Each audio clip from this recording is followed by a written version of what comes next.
Oklahoma Matters with Ed Kelley, sponsored by OOK, Oklahoma's exchange-traded fund.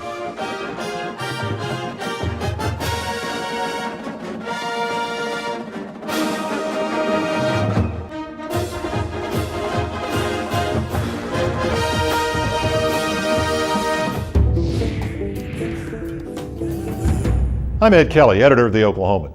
So far, we haven't learned much about the mood of Oklahoma voters this year.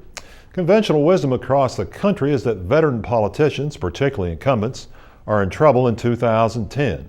But after primary and runoff elections over the past month, that really hasn't happened in Oklahoma. Nearly all incumbents in high-profile offices in our state are where they want to be, either headed to the general election in November if they haven't already been re-elected. About the only incumbents who've lost have been those like Drew Edmondson, who ran for another office. Much of that is by design. The first two rounds of voting in Oklahoma are closed, meaning only members of a party can choose their party's nominee.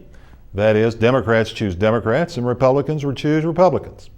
What we've seen is Democrats with incumbency and more money than their opponent generally have won. Same thing for Republicans. The biggest story for Republicans so far has to be the emergence of James Lankford, who once ran a church camp but now appears headed to Washington as a congressman. He ran as a candidate against the status quo, and it worked.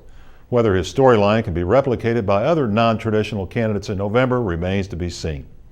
10 weeks from now, my guess is voters will favor candidates deemed more conservative, which is hardly news in Oklahoma. But unlike other places, incumbency won't really be a drawback for most office seekers unless they're seen by voters as having strayed from what got them there in the first place. In other words, the election of 2010 may not be all that much different than what we've seen in the recent past.